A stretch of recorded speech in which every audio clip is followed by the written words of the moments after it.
today on Dr. Phil. Did their son's girlfriend kill him? You believe she knew he had overdosed and didn't tell you. Yes. That's a big leap to this girl murdered this boy. Now, Did you kill Chris? No. father, Did you wait 45 minutes to get us to make sure that he was dead? stepmom, You are lying. Tell the truth. You're psychotic. You need to be in a ward. and girlfriend. I fell to my knees, started screaming at the top of my lungs. Do we have to hear all this ridiculousness? It's all a lie. Face Off. You take fentanyl, and he died of an overdose of that drug. I was never aware that he took any of my pain medication. How did he get the fentanyl? Let's do it. Have a good show, everybody. Here we go. This is a safe place to talk about hard things. Stand by, Dr. Phil. I'll try to be an emotional compass and point you in the right direction. 5, 4. I am not giving up on you. Go, Dr. Phil.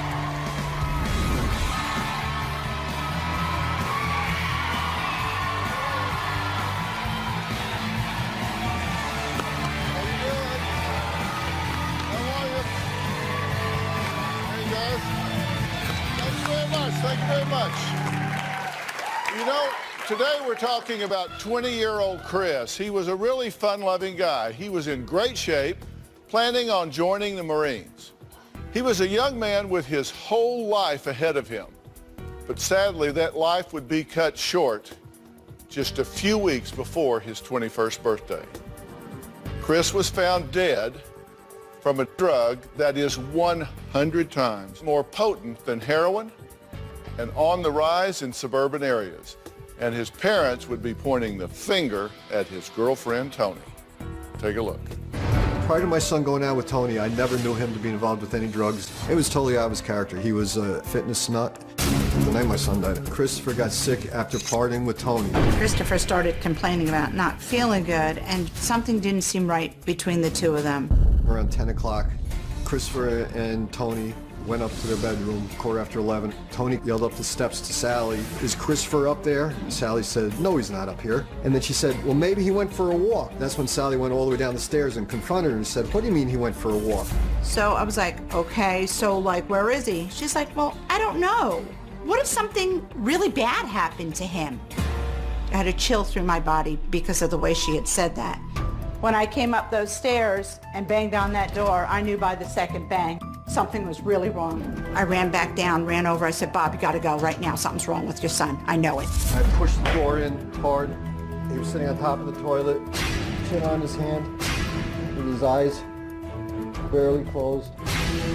And I immediately felt the shock of seeing my son dead. Tony had waited a crucial 45 minutes before she came over to get us. Tony's the only one that could have prevented my son's death.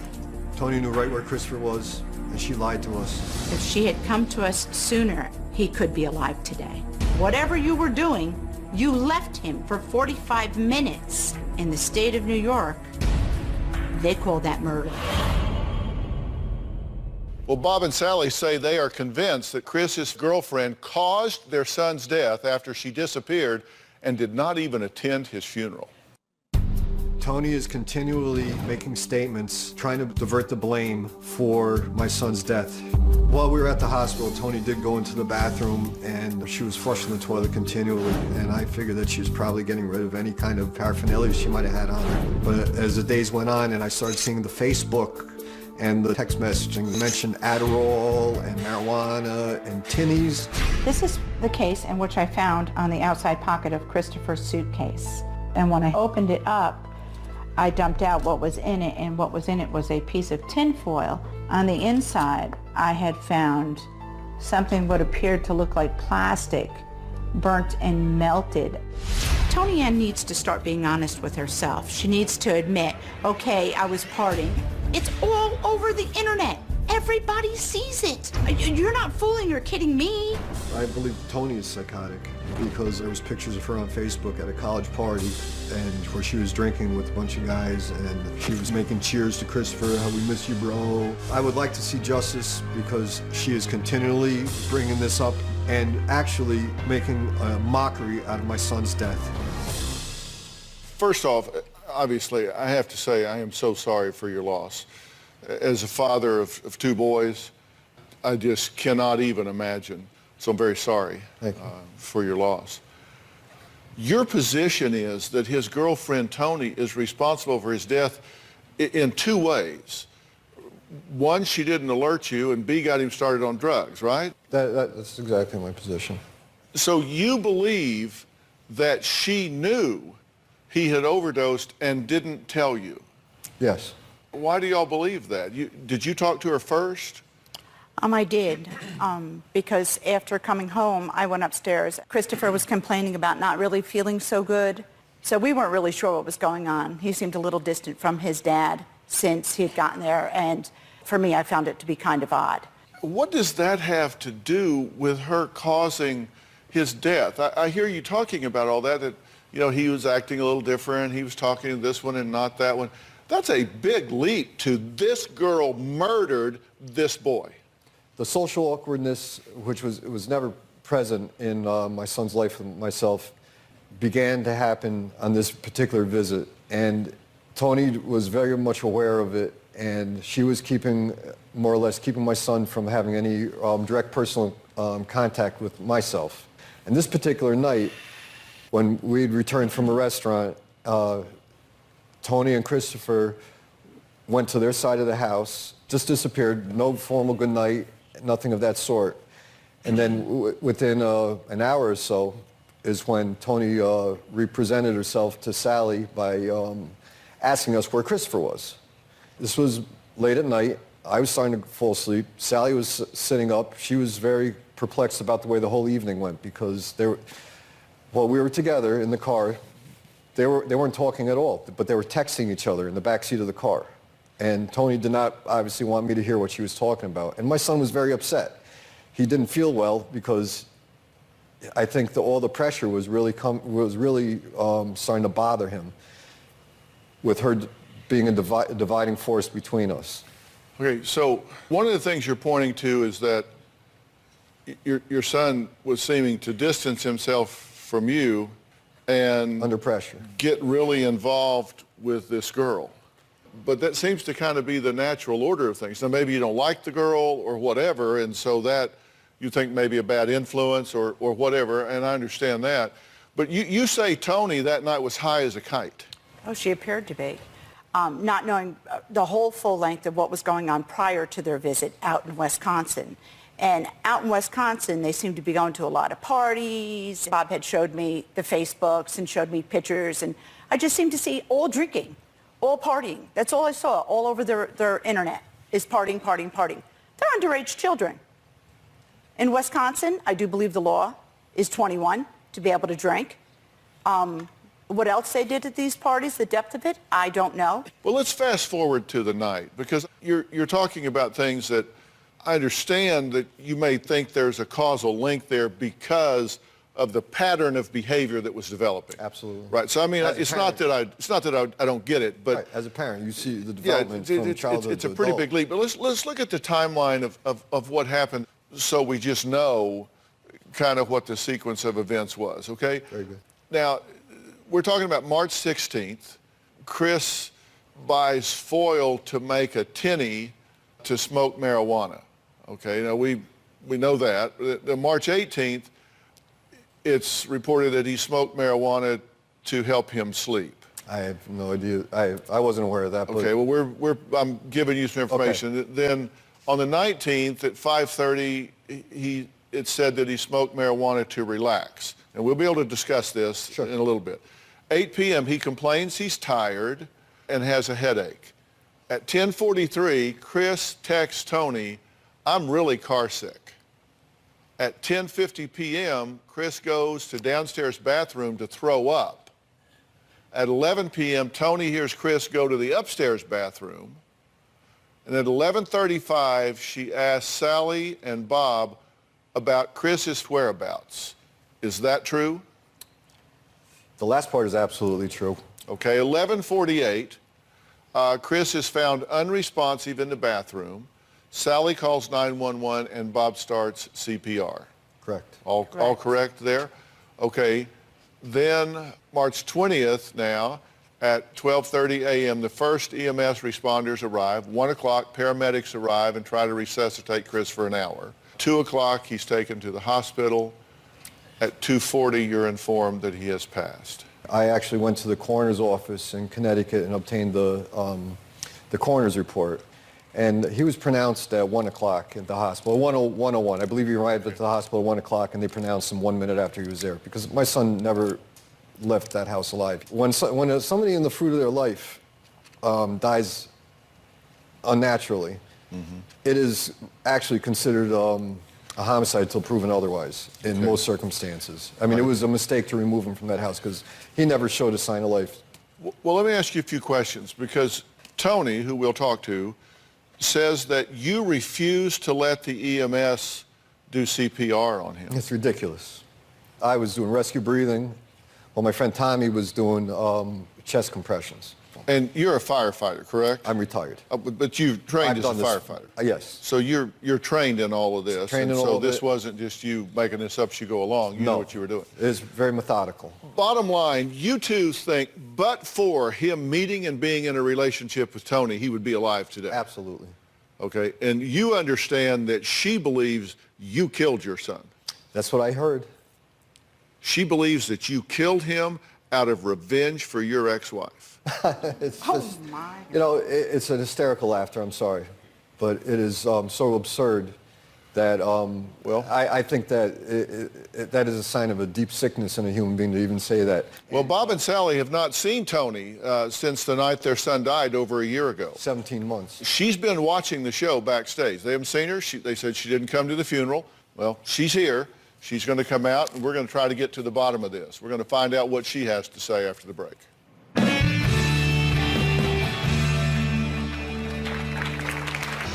I believe that Bob or Sally poisoned Chris. Bob is a deceitful, psychotic ass. I believe that Bob is capable of murder. And later, I am a mother of 5 children, Yeah. and I am sitting here, and I can look at you face to face. You are lying. You are lying. Tell the story. Tell the truth. My son died because he was left alone after he parted with his girlfriend who abandoned him. Tony was not crying. I saw no emotion. Tony never came to the wake. She is not innocent. She's guilty of negligence. My husband has to live without his son for this reason. well, Bob and Sally are convinced their son's girlfriend, Tony, killed their boy. But Tony is pointing the finger right back at Bob and Sally. She says they are 100% guilty of harming their son. I believe that Bob and Sally are responsible for the death of my boyfriend, Chris. Chris died because Bob or Sally poisoned Chris. I think that Chris was killed in conspiracy so that Sally could get all of Bob's money. Bob would never have to speak or have anything to do with his ex, who was Chris's mother. Bob was trying to blame me so that no one would point the fingers at him. After Chris died, Bob just lied about everything. He told people I was stealing money and drugs. He even told people that I had gotten Chris into drugs, which is completely false.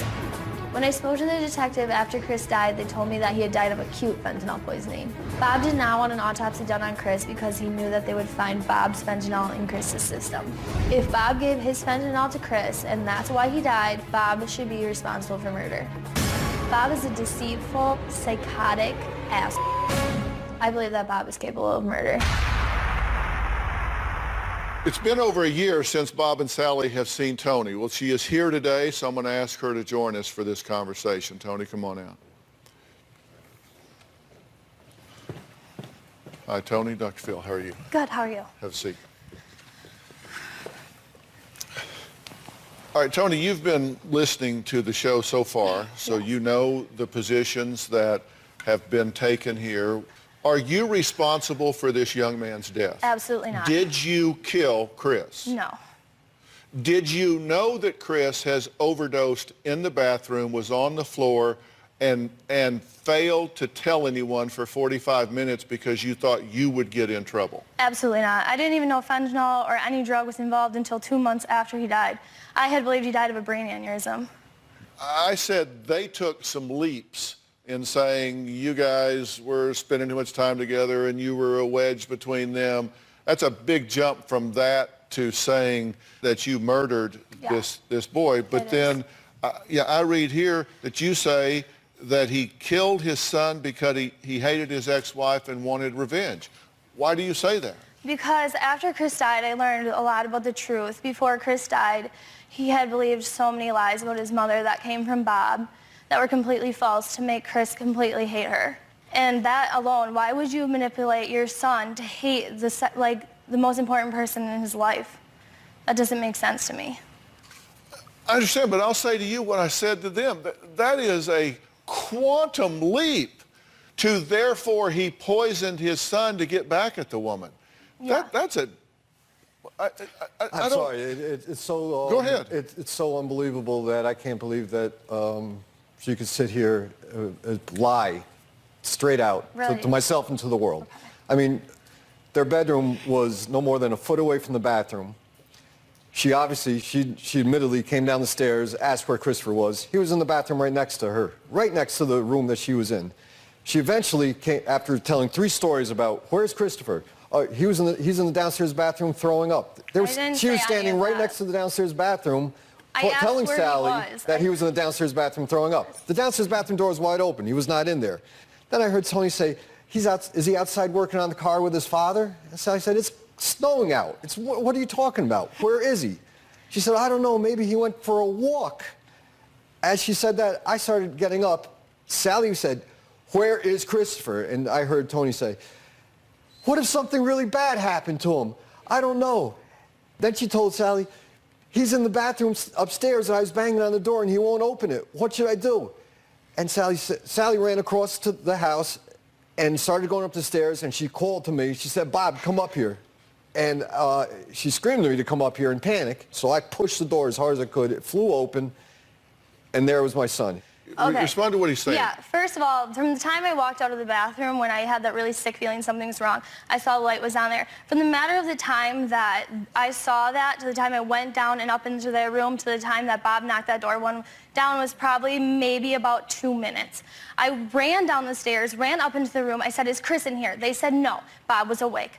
They said no. And I said, okay, I don't know what's going on. I thought he might be with you. I think he's in the bathroom upstairs. We need to go figure out what's going on. Sally and I ran up to the bathroom. Bob stayed in their bedroom. Sally pounded on the door, Christopher, Christopher. Then us two ran back down up into their room. Bob said, stay here. Sally and I stayed in their bedroom. Bob ran up the stairs, pounded on the door, trying to break it open, and he screamed, call 911. I fell to my knees, started screaming at the top of my lungs, and freaking out. And Sally said, and then I ran up the stairs because I wanted to see what was going on, and Bob goes, get her out of my face. I don't need her freaking out right now. And Sally keeps going, I don't know how Christopher could do this. I don't know how he could do this to his father. Why couldn't he just talk to his father? So immediately... We have to hear all this ridiculousness. I know... It's all a lie. Dr. Phil, I have something to say. You weren't there. Who is this? Next, Tony's father is here and says he is outraged that Bob and Sally have the nerve to blame his daughter. Who gave Christopher his fentanyl patches, which is a highly addictive drug, and you want to blame my daughter for getting addicted to drugs? And later... I haven't seen you for 17 months. You didn't show up to the funeral, you didn't show up to the wake. Why are you I am doing not this doing to anything. me? You brought this up. No, yeah, You made the accusations, that's why we're here today. I'm angry that Bob and Sally blame my daughter for Chris's death. I believe that Bob and Sally were making a scene, concocting a drug story to pin it on my daughter so that everybody would think it was my daughter. She's on the dean's list. She does not do drugs. She lost a person that she loved very much. We're all hurting. Everyone's hurting in this. I thought Bob wanted to kill Tony. Bob is very vindictive, unpredictable, and a very dangerous man. And I believe that anybody with that frame of mind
regular basis could kill someone.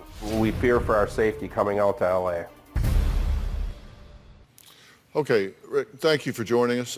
I'm glad you're here. I'm sorry for the topic. I wish we were talking about something else. I do too, believe me. But you are outraged that they are accusing her. Absolutely. Absolutely. And then when we start talking about I'm addicted to drugs, when Christopher had a bad back, and then he gave Chris fentanyl patches to wear for his bad back. Is that true? No, it's not true. Did he get the fentanyl from you? No, he didn't. I'm in pain management for an injury that I received back in the late 90s. I've been in pain management since then. Did he get the fentanyl from you? No, he didn't. So how did he get the fentanyl? I saw him wearing patches before he died. There are tragically so many cases where kids get their parents' medication, whatever it is, and take it unbeknownst to their parents. I don't know whether you knew or didn't know. I'm just saying, did he get this from you? No, he did not get the medication from me. When you're in pain management, you get 30 days worth of prescriptions. Then you have to order it again. And you don't get any extra. There's no wiggle room for selling or giving or sharing this medication. Now, when I changed my patch, I put it in the tin foil that it comes in, and I put it in the garbage, and I collect it in the box. It's a way of my keeping track of my medication. Never in my life did my son ever go near medication. He was a health nut. I had never, ever even thought of my son as being somebody that might manipulate medications of any sort. Sally just told us earlier that he was partying too much in Wisconsin because of her. And it was all over the internet, party, drinking, party, all of that. So it's one or the other. It can't be both. Well, drinking is different than drugging, in my opinion. I mean, it may lead to drugging, and perhaps it did in my son's case, but... He did die from an acute fentanyl overdose, right? Absolutely, he did. And he was in your house, and you take fentanyl. Yes. And he died of an overdose of that drug. Right. Now, does that not, I mean, come on. Of course, that's why I'm saying the possibilities of him getting it from me is only if when they were in my room, that they went through my garbage and took it out of the garbage. I would like to know when we were in your room. Which is entirely possible, correct? It is absolutely possible. And those fentanyl patches can be smoked, they can be diluted, they can be all kinds of things after the fact, even used ones that still have the drug residue in them. Even without the drug residue. I went over this with a coroner last week, and he told me that even without the fentanyl, even if the patch was completely absent of fentanyl, to smoke it is putting a poison in your body that could kill you. It's a phosgene gas or something of that nature. Right. So it's a poison either way. My son was not a kind of person who poisoned himself. Did you give him fentanyl patches earlier for his back pain? No, and that's what makes it even more absurd. To think that, one of her allegations is that I was giving my son fentanyl patches for 2 weeks before he came to New York. I was in New York. It wasn't, it wasn't the 2 weeks right before, it was months before he died. And, now, Chris, can I talk, please? You've had a long time to talk. If there's been any chance of him getting fentanyl on the street, he wouldn't have told me because I would never have condoned that kind of behavior, and he wouldn't have told me if he did. And he was a child. He was a 19-year-old kid. He was not a child. He would never have shared that with me because... I've got to interrupt you and take a break here, and then I want to hear from you guys. Bob says an APB was issued for him, and riot police showed up at his door the day after his son died. We're going to find out what he was being accused of when we come back.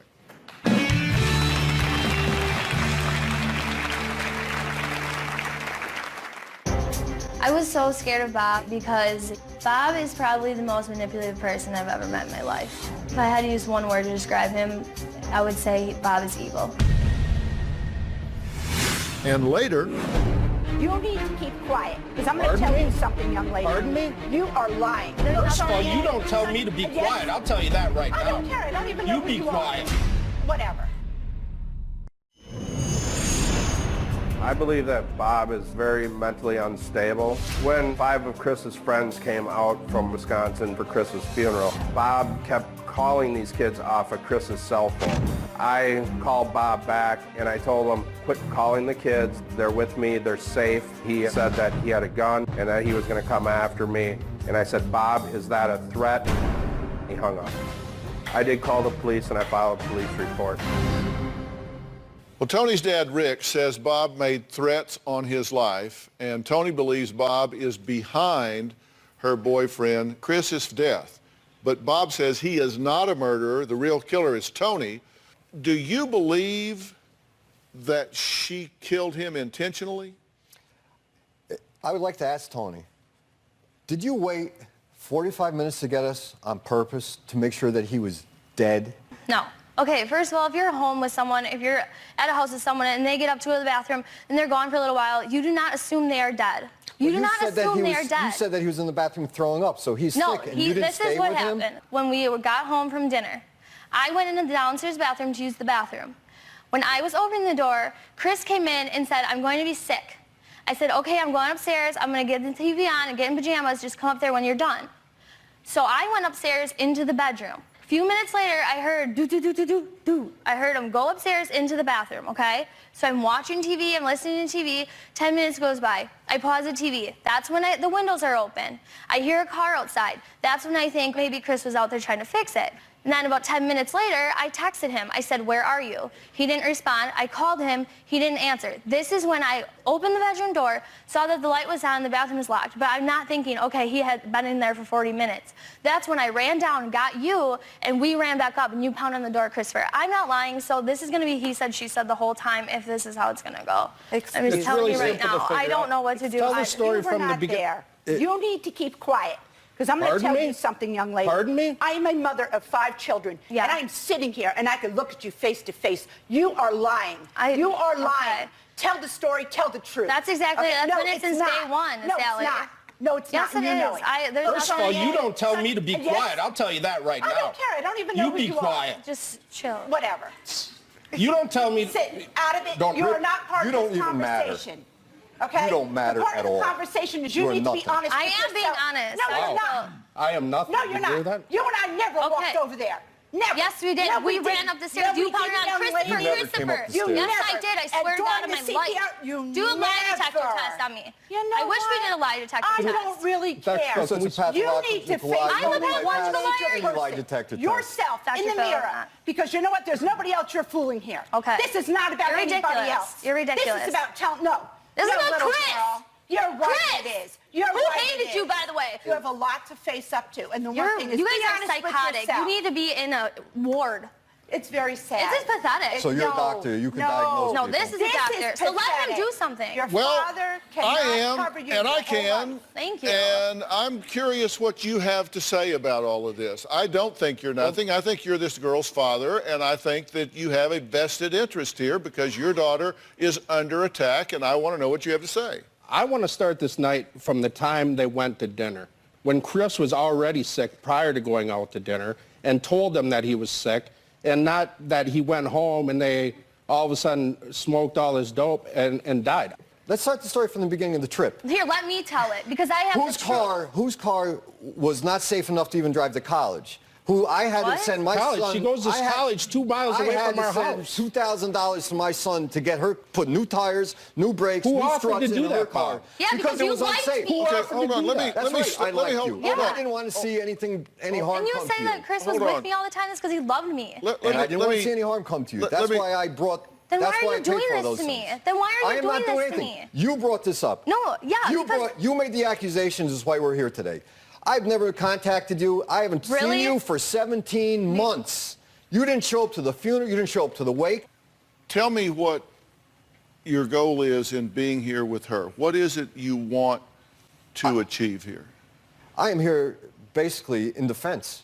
She's put me in a defensive position where she's accusing me of being a psychotic, a murderer, and things of that nature, when the fact is, I lost my son. My son is gone forever. Her life is the same. Her father's life is the same. Really? My life is the same? You have no idea. They didn't lose anybody. Really?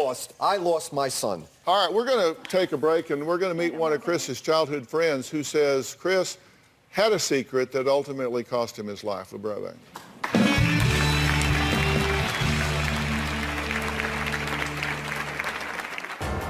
Tony is a big, phony drama queen.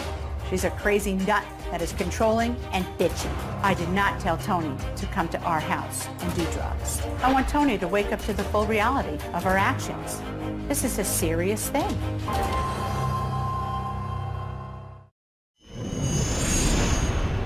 I think Rick is a pathological liar.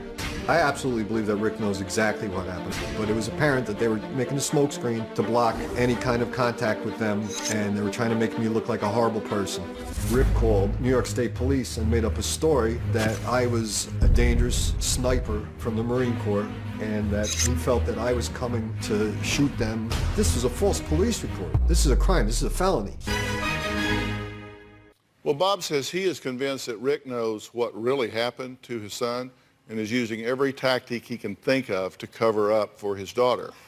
But Rick says Bob is the one who is 100% capable of murder, not Tony. Well, Chris's childhood friend, Hans, says that he told him something that may be the key to unlock the mystery of what really happened that fatal night.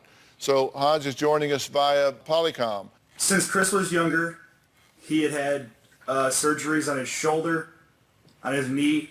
I know for a fact he had taken his father's medication before, without Bob knowing, I believe. Yeah.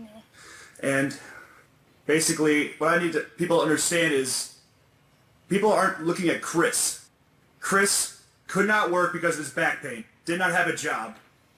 He did not have a place to stay other than his grandmother's house.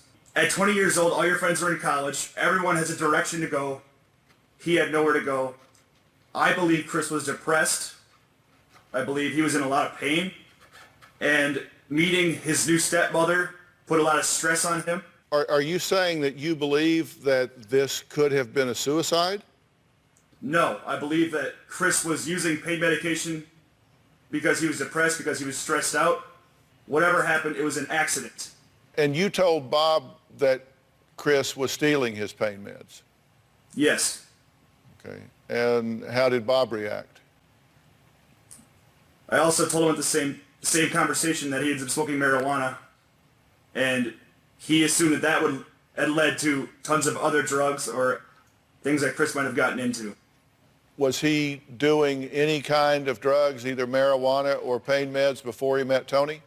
He was smoking marijuana, and Chris was always a party animal. What do y'all say about that? Because that kind of runs right in the face of your assessments of Tony's influence here. What we're hearing is a friend here that doesn't have a horse in the race, that's known him since 7th grade, that says he was a party animal, he was smoking dope in high school, he was stealing your pain meds. I believe Hans wholeheartedly. I believe everything that comes out of Hans's mouth. I don't think he would mislead anybody on anything. Hans told me about this. This was probably 9 months after my son passed away. I was never aware that he took any of my pain medication. Is this inconsistent with you saying that she introduced him to this, that he became a party animal because of her, he was smoking marijuana because of her? Party animal is different from the allegation that, I'm saying that she turned him into a party animal is completely different from the fact that when she brought him into the college world and a portion of his life that I was unaware of, which became apparent to me as a parent once he got involved with Tony. We're going to take a break. Sally says Tony will end up killing someone else. Really? We're going to find out why Rick was scared to come to L.A. and face Bob for the first time since Chris's death. We'll be right back.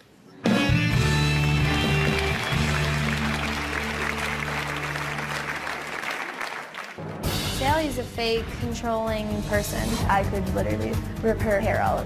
I hate her.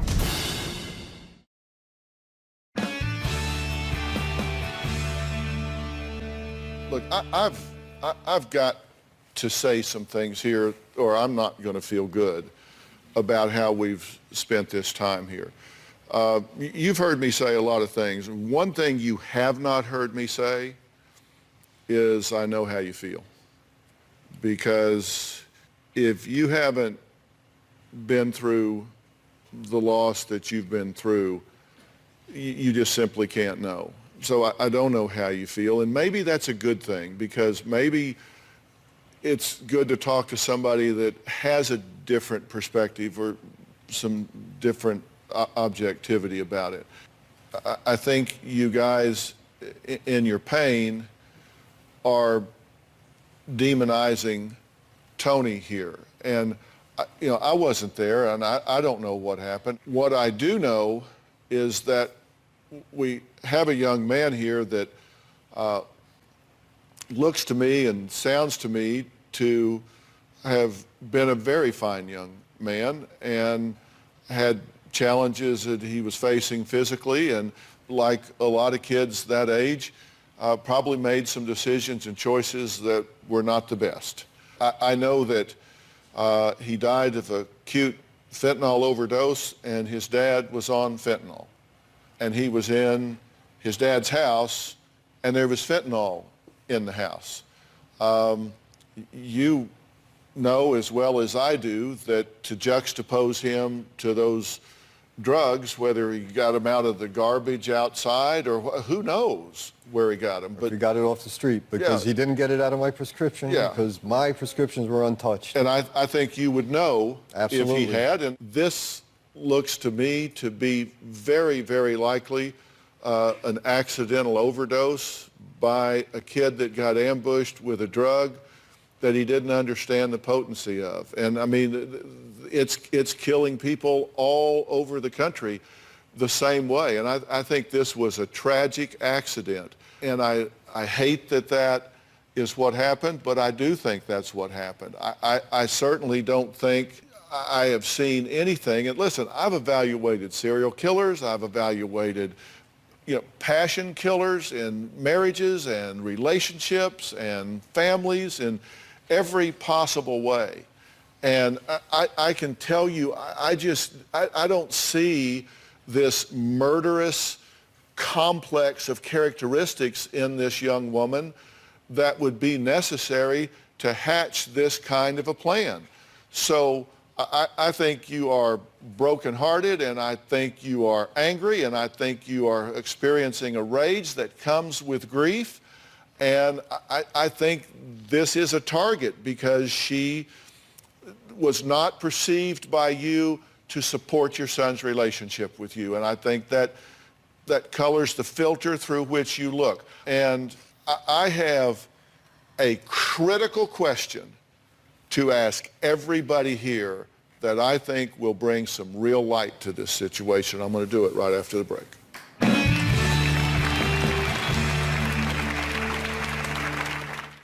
I said I had a critical question to ask everyone. Before I do, Hans, I'm describing what I think happened here. What do you think about what I'm saying, and what would you have to add to that? I agree. I think it's a really awful accident, and I think that both these parties are overcome with grief, and they were angry, and they lashed out at each other, and it's just unfortunate because I know Chris wouldn't have wanted this.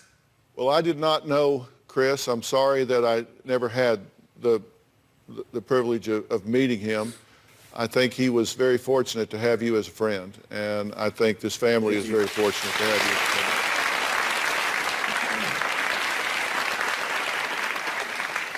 as a friend. Hans really got to the heart of the matter in the last comment that he made, because the question that I have that we all have to ask is,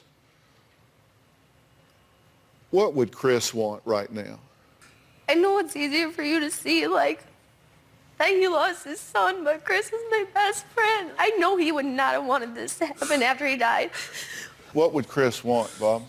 I think that he would want all these false accusations to stop. Nothing will bring my son back. This is something I had to come to grips with immediately. I thought about this a lot last night, that if I were in your shoes and I was taking a drug and had a drug in the house that ultimately killed my son, I would feel like maybe I'd spend a lot of the rest of my life second-guessing myself and wondering if unintentionally or some way I had contributed to his loss. I've thought about it countless times. I really, really hope that you give yourself some peace about that and celebrate all the days of his life, not the moment that he died. I hope